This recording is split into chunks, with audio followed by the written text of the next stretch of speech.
जय हिंद दोस्तों, आप सभी को स्वागत है एक बार फिर से आपके अपने YouTube चैनल मुकेश मैथ पे।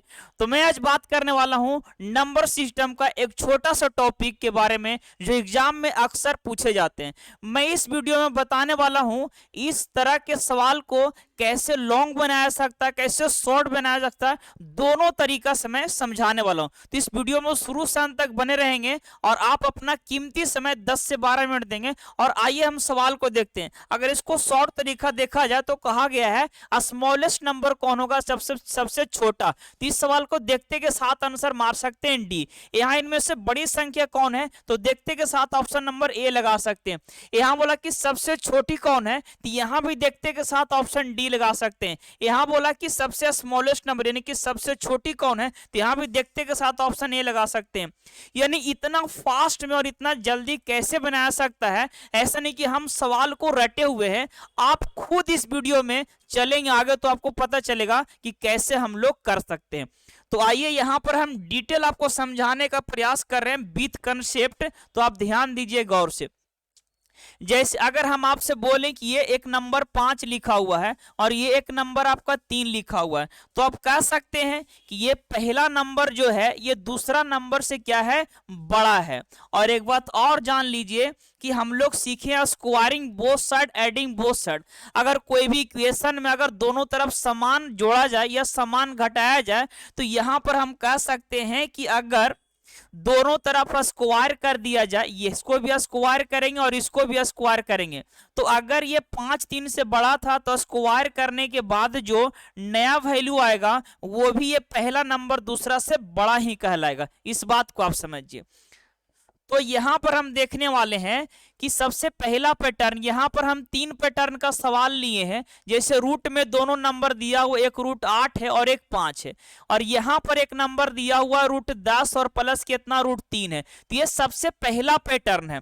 एग्जामिनर आपको पहला पैटर्न ये देगा कि दोनों वैल्यू रूट में रहेगा और दोनों का जो योग है ये बराबर है, 8 5 13, और यहां भी दोनों का जो योग है ये क्या है, बराबर। और अगर दोनों का योग बराबर है तो बड़ा छोटा जो है इसका प्रोडक्ट पे निर्भर करता है, यानी गुणनफल पे। जैसे ये 8 5 40 और यहाँ 10 या 30, यानी इसका गुणनफल क्या आ गया 40 और इसका गुणनफल क्या आ गया 30, यानी बड़ा कहलाएगा ये वाला और छोटा कहलाएगा ये वाला। लेकिन कैसे, आखिर इसको विथ कंसेप्ट से देखा जाए तो कैसे बड़ा छोटा कहला रहा है, तो आइए हम समझते हैं।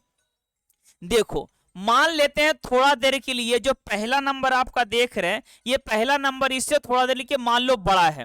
तो अगर ये नंबर इससे बड़ा हो गया तो स्क्वायर करने के बाद जो नया वैल्यू आएगा वो भी इससे क्या होगा, बड़ा होगा। अगर ये नंबर छोटा होगा इससे तो स्क्वायर करने के बाद भी छोटा ही रहेगा। तो स्क्वायरिंग बोथ साइड कर दो। तो यहां भी हमने स्क्वायर कर दिया और इस पे भी स्क्वायर कर दिया। स्क्वायर करने का फॉर्मूला होता है ए प्लस बी का होल स्क्वायर। ए स्क्वायर करें तो रूट 8 का स्क्वायर 8 प्लस बी स्क्वायर करें तो रूट 5 का स्क्वायर 5 और प्लस होता है 2a। ए की जगह रूट 8 हो जाएगा इंटू बी की जगह रूट 5 हो जाएगा। उसी प्रकार इसको करेंगे तो ए स्क्वायर तो 10 होगा, बी स्क्वायर तो 3 होगा, प्लस 2ab, यानी ए की जगह 10 रूट 10 और बी की जगह रूट 3 होगा। अब इसको एक स्टेप और आगे चल रहे हैं, बिल्कुल कंसेप्ट पे चल रहे हैं। 8 5 कितना हो जाएगा बाबू, 13, और यहां पर हो जाएगा 2 रूट। अगर इसको गुना करेंगे तो रूट 8 में रूट 5 से गुना करें तो कितना हो जाएगा 40, 8 5 40, 10 और 3 कितना हो जाएगा 13, और यहां पर 2 रूट कितना हो जाएगा 10, या आपका 30 हो जाएगा। और अब आप चेक कर लो कौन बड़ा है और कौन छोटा है। देखो यहां भी पहला नंबर में 13, यहां भी 13। अभी तक हम नहीं कह सकते कि कौन आपका बड़ा हुआ कौन छोटा। आगे देखें तो यहां भी आपको 2 नजर आ रहा है, यहां भी आपको 2 नजर आ रहा है। अभी तक भी बड़ा छोटा हम नहीं पता कर सकते, लेकिन जैसे ही एक स्टेप और आगे जाएंगे तो यहां पर देखो रूट 40 लिखा हुआ है और यहां पर रूट 30 लिखा हुआ है। तो ये भी 13 है और ये भी 13 है, यहां भी 2 है और यहां भी 2 है। तो इसी पे ना निर्भर किया कि कौन बड़ा हो जाएगा कौन छोटा। ये रूट 40 हो गया, ये रूट 30 हो गया, मतलब ये वाला वैल्यू जो होगा इससे क्या होगा, बड़ा होगा।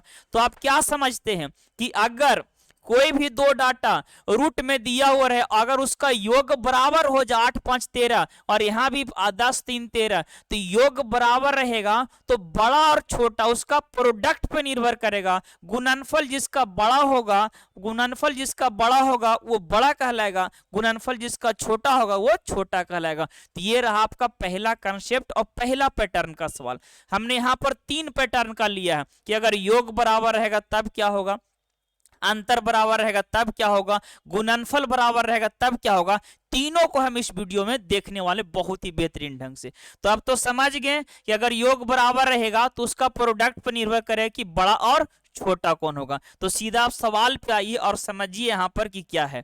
अब आप भी मार सकते इतना फास्ट में, देखो 8 5 13, 7 और 6 13, 10 और 3 13, 11 2 13, इन सभी का योग बराबर है। तो देखो जिसका गुणनफल बड़ा होगा वो बड़ा कहलाएगा, जिसका गुणनफल छोटा होगा वो छोटा कहलाएगा। इसमें पूछा है कि स्मॉलेस्ट छोटा कौन है, तो गुना करके चेक कर लो। 8 5 40, 10 3 30, 7 6 42, यानी सबसे छोटा कौन है, 11 दूनी 22, ये सबसे छोटा है। इसको गुना करने पर कितना आ रहा है 40, यहाँ पर आ गया 30 और यहाँ पर आ गया कितना 42, यहाँ पर गुना करने पर 22 है, तो सबसे छोटा कहलाएगा ऑप्शन नंबर डी।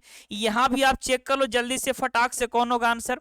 देखिए योग सबका बराबर है, 12 10 22, 14 8 22, 17 5 22, 16 6 22, तो गुणनफल से चेक करें कौन बड़ा होगा कौन छोटा। इसमें पूछा सबसे बड़ी संख्या कौन है, तो 12 10 20 से 120 आ रहा है, 14 8 72 से 112 आ रहा है, 17 25 85 आ रहा है और 16 6 96 आ रहा है। तो सबसे बड़ा कौन है 120, इसीलिए नंबर बड़ा होगा। अगर अब आप सोच रहे होंगे कि सर हमको सबको गुना करना पड़ेगा तभी तो हम पता करें कि कौन बड़ा होगा और कौन छोटा होगा, तो ऐसा कोई जरूर नहीं। हमने एक और तरीका लेकर आया है जो इससे भी और शॉर्ट बना देगा, आपको गुना करके भी चेक नहीं करना पड़ेगा। अगर ये और बड़ा नंबर रहेगा तो गुना करने में आपको तकलीफ होगा, ज्यादा दिक्कत होगा, आप डायरेक्ट भी कर सकते हैं।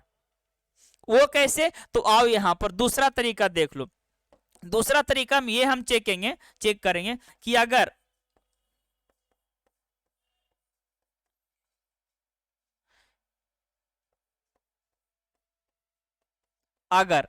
योग तो बराबर है ही, दोनों का जो सम है ये बराबर 8 5 13 और 10 और 3 13, जब योग बराबर है तो इसका अंतर से भी चेक कर सकते हैं कौन बड़ा है और कौन छोटा है। अंतर देख लो, 8 और 5 का अंतर कितना हो जाएगा 3, डिफरेंस कितना हो जाएगा 3, 8 और 5 का अंतर 3 होगा और 10 और 3 का अंतर कितना हो जाएगा 7 होगा। तो अंतर से कैसे चेक करेंगे, तो समझिएगा जिसका अंतर छोटा होगा, जिसका अंतर क्या होगा कम होगा, ऐसे ले लीजिए। अगर अंतर छोटा होगा तो ये नंबर क्या कहलाएगा, बड़ा कहलाएगा, बड़ा कहलाएगा। और अंतर बड़ा होगा, अंतर बड़ा होगा तो ये नंबर क्या कहलाएगा, छोटा कहलाएगा। अब बोलिए ऐसे कैसे, अगर इसको भी डिटेल में जानना चाहते हैं तो आप यहां पर आ जाओ, आपको फुल्ली डिटेल कंसेप्ट देंगे। अगर a प्लस बी बराबर आपको 10 दिया जाए और आपसे पूछे प्रोडक्ट इसका क्या होगा, तो सोचो अगर ये हम 0 लेंगे तो ये 10 हो जाएगा, अगर ये 1 लेंगे, क्योंकि दोनों का योग कितना आना चाहिए 10 आना चाहिए, तो अगर ये 1 होगा तो ये 9 कहलाएगा, ये 2 होगा तो ये 8 कहलाएगा, ये 3 होगा तो ये 7 कहलाएगा, ये 4 होगा तो ये 6 कहलाएगा, ये 5 होगा तब 5। प्रोडक्ट चेक करो, अगर 0 10 है तो गुणनफल 0, अगर 1 9 हो तो 1 9 9, 8 दूनी कितना हो जाएगा 16, 7 तिया कितना हो जाएगा 21 और 6 चौ कितना हो जाएगा 24 और 5 5 25। तो यहाँ पे से आप नीट एंड क्लीन पूरा क्लियर कर सकते हैं कि कौन बड़ा होगा और कौन छोटा कैसे हो रहा है। देखो ये दोनों का डिफरेंस सबसे कम है 0, तो प्रोडक्ट सबसे ज्यादा आया है, देख लीजिए सबसे ज्यादा। यहाँ पर डिफरेंस दोनों का कितना है 2 का, तो प्रोडक्ट देखिए यहाँ पर 24 आ रहा है, यानी कि डिफरेंस थोड़ा सा बढ़ गया तो प्रोडक्ट क्या हो गया घट गया। यहाँ पर डिफरेंस कितना का 4 का, डिफरेंस और बढ़ गया तो प्रोडक्ट और घट गया। यहाँ डिफरेंस और बढ़ गया तो प्रोडक्ट और घट गया। यहाँ डिफरेंस और बढ़ गया तो प्रोडक्ट और घट गया। यहाँ पर डिफरेंस और बढ़ गया तो प्रोडक्ट पूरा घट गया। तो इससे पता चलता है कि अगर दो वैल्यू का ऐड कांस्टेंट है तो उसका बड़ा और छोटा निर्भर कर सकता है कि अगर दोनों नंबर का डिफरेंस कम रहेगा तो प्रोडक्ट ज्यादा आएगा। आप समझ पाए, तो आइए सवाल को तहस नहस कर सकते हैं। यहाँ पर फर्स्ट में बोलो डिफरेंस कम रहेगा तो प्रोडक्ट ज्यादा, डिफरेंस कम रहेगा तो प्रोडक्ट ज्यादा होगा। अब चेक कर लो, डिफरेंस कम रहेगा तो प्रोडक्ट ज्यादा होगा, यानी आंसर लगा सकते हैं आप डायरेक्ट। यानी कि डिफरेंस कम रहेगा तो प्रोडक्ट ज्यादा होगा, यानी कि बड़ा नंबर कहलाएगा।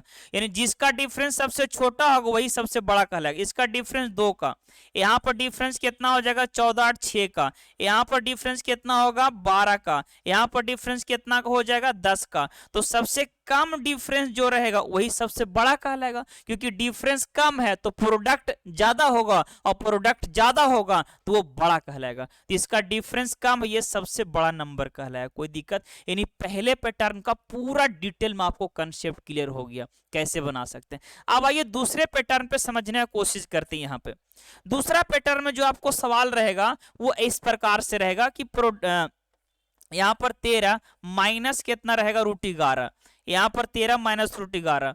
यहाँ पर जो सवाल देख रहे हैं यहाँ पर आपको 12 माइनस √10, और यहाँ पर आपको दिया रहेगा √8 माइनस √6। पहले पैटर्न में क्या था कि दोनों का योग बराबर था। दूसरा पैटर्न में जो सवाल है दोनों का अंतर बराबर। देख लो यहाँ भी अंतर कितना का है, तो अंतर है आपका 2 का, और यहां अंतर कितना का है, तो यहां भी अंतर 2 का है। यहां अंतर कितना, तो यहां भी अंतर 2 का। और जब अंतर समान रहेगा, जब अंतर बराबर रहेगा, अंतर समान रहेगा, समान रहेगा, तो एक बात आप दिमाग में हटा लीजिएगा, जब अंतर समान रहेगा तो जो बड़ा होगा वो छोटा कहलाएगा। अंतर समान रहेगा तो जो बड़ा होगा, जो बड़ा होगा वो छोटा कहलाएगा, वो छोटा कहलाएगा, और जो छोटा होगा वो बड़ा कहलाएगा। अब देख लो अंतर तो सबका समान है, तो जो बड़ा होगा वो छोटा कहलाएगा। तो बड़ा देखिए तो 13 11 है, 12 और 10 है, और 8 है 6 है, तो यही ना बड़ा होगा, तो ये छोटा कहलाएगा, छोटा। और जो छोटा होगा वही क्या कहलाएगा, बड़ा कहलाएगा। ये देख सकती है छोटा तो सबसे बड़ा हो गया, और ये 13 11 सबसे बड़ा तो सबसे छोटा कहला गया। अब इसी पे आपको सवाल देखने को मिलेगा। यहाँ पर दूसरा पैटर्न देख लो, डिफरेंस आपका समान है, 11 और 8 का डिफरेंस 3 का, यहाँ भी 17 14 डिफरेंस 3 का, 14 11 डिफरेंस 3 का, 18 15 डिफरेंस कितना का 3 का। तो हम क्या बताएं, अगर डिफरेंस समान है तो जो सबसे बड़ा होगा वही सबसे छोटा कहलाएगा। पूछा है सबसे छोटा कौन होगा, तो जो सबसे बड़ा होगा 11 और 8 है, 17 और 14 है, 14 और 11 है, तो सबसे बड़ा यही है ना 18 और 15, तो ये सबसे छोटा कहलाएगा। जो सबसे बड़ा है वही सबसे छोटा कहलाएगा। आप इसका आंसर बताओ फटाक से, इसका आंसर बताइए कौन होगा। देखिए डिफरेंस यहाँ भी 2 का, यहाँ भी डिफरेंस 2 का, 17 15 डिफरेंस 2 का, 15 13 डिफरेंस 2 का। स्मॉलेस्ट नंबर पूछा तो सबसे छोटा, तो जो देखने में सबसे बड़ा लगेगा वही सबसे छोटा कहलाएगा। तो सबसे बड़ा 17 15, तो ये सबसे छोटा कहलाएगा। आपका ऑप्शन नंबर है। ये 2 पैटर्न आपका पूरा कंप्लीट हो गया। आइए तीसरा पैटर्न जो सबसे VVI है और सबसे ज्यादा बार एग्जाम में पूछा जाता है, और वो सवाल स्टूडेंट जल्दी बना ही नहीं पाते हैं, आपको भी दिखा रहे हैं वो सवाल। देखिए तीसरा पैटर्न का सवाल है। ये तीसरा पैटर्न में क्या है, पहला में योग बराबर था, योग बराबर था, दूसरा में अंतर बराबर था, और तीसरा में गुणनफल बराबर है, गुणनफल। गुणनफल इस बात को समझिए, जब गुणनफल बराबर है तो एक लाइन में समझ लीजिए, कुछ आपको करना नहीं है। प्रूफ भी कर सकते हैं आप, पहला जो बताया स्क्वायरिंग बोथ साइड कर दीजिएगा, वहां से आप कर सकते हैं। नहीं तो डायरेक्ट आप समझ जाइए कि अगर गुणनफल बराबर रहेगा, चेक करो 16 25 80, 20 चको 80, 10 8 80, और 40 25 80, यानी गुणनफल बराबर रहेगा तो आप जोड़ कर देख लो, जो बड़ा आएगा जोड़ने पर वो बड़ा कहलाएगा, और जो छोटा आएगा जोड़ने पर वो छोटा कहलाएगा। तो जोड़ के देख लीजिए, जोड़िए। देखिए 16 और 5 यहाँ 22 आ रहा है, यहाँ 20 और 4 24 आ रहा है, सॉरी 16 5 21 होगा, 16 5 21, यहाँ 20 और 4 24, 10 और 8 18, 40 और 2 42। हमने क्या बताया, अगर गुणनफल समान है, गुणनफल क्या है, समान है, समान कहने का मतलब बराबर, गुणनफल अगर समान है तो इस स्थिति में जोड़ने पर जो बड़ा आएगा वही बड़ा कहलाएगा और जोड़ने पर जो छोटा आएगा वही छोटा कहलाएगा। छोटी पूछा है, छोटी संख्या क्या होगा, तो जोड़ने पर जो सबसे छोटा कौन आएगा, ये 18 है, तो ये सबसे छोटा कहलाएगा, बस खत्म। यहां पर आप चेक कर लो गुणनफल समान है तो देखो तो 8 छक 48, 24 दूनी 48, 16 ती 48 और 12 चक 48, मतलब गुणनफल समान है। और गुणनफल समान है तब चेक कर लो कि जिसका योग बड़ा होगा वही बड़ा, जिसका योग छोटा होगा वही छोटा। बड़ी संख्या पूछ रहा है तो जोड़ के देख लो, 8 6 14 आ रहा है, यहाँ पर 24 और 2 26 आ रहा है, यहाँ पर 16 और 3 19 आ रहा है, यहाँ पर 12 और 4 16 आ रहा है, तो सबसे बड़ा कौन आ रहा है जोड़ने पर, 26, यानी ये सबसे बड़ा होगा। यानी हमने यहाँ पे 3 पैटर्न का सवाल लिया। योग बराबर रहेगा तब कैसे बनाएंगे, अंतर बराबर रहेगा तब कैसे बनाएंगे, और गुणनफल बराबर रहेगा तब कैसे बनाएंगे, और तीनों को हम बहुत ही बेहतरीन ढंग से आपको यहाँ पर रखें। अगर आप इस वीडियो को देख पा रहे हैं, यहाँ पर देखे होंगे, और अगर आपको अच्छा लगा होगा, थोड़ा सा भी अगर आपको हेल्पफुल रहा होगा, तो एक बार जरूर आप वीडियो को दोस्तों के साथ शेयर करेंगे और लाइक करना और सब्सक्राइब करना बिल्कुल नहीं भूलेंगे। साथ ही साथ हम आप लोगों के लिए यहाँ पर रखे हैं प्रश्न, आप इस सवाल का कमेंट बॉक्स में आंसर देना ना भूलें, जरूर आंसर दें। ये आपका योग पे आधारित है, ये आपका अंतर पे आधारित है, ये योग पे आधारित हमने रखा और ये गुणनफल पर आधारित रखा। तीनों पैटर्न का सवाल में से एक एक सवाल आपको दिया गया है, आंसर कमेंट बॉक्स में जरूर डालें। और साथ ही साथ इस तरह के वीडियो देखने के लिए आप इस चैनल से जुड़ें। और अगर कोई टॉपिक अगर आपको बहुत ज्यादा परेशान कर रहा है और बहुत टफ लगता है तो उसको कैसे सॉल्व किया जा सकता है, आप कमेंट बॉक्स में लिख कर भेजेंगे, हम अगला वीडियो में जरूर उस टॉपिक पे चर्चा करेंगे, ये वादा करते हैं। तो चलिए मिलते किसी और वीडियो में, तब तक जय हिंद जय भारत।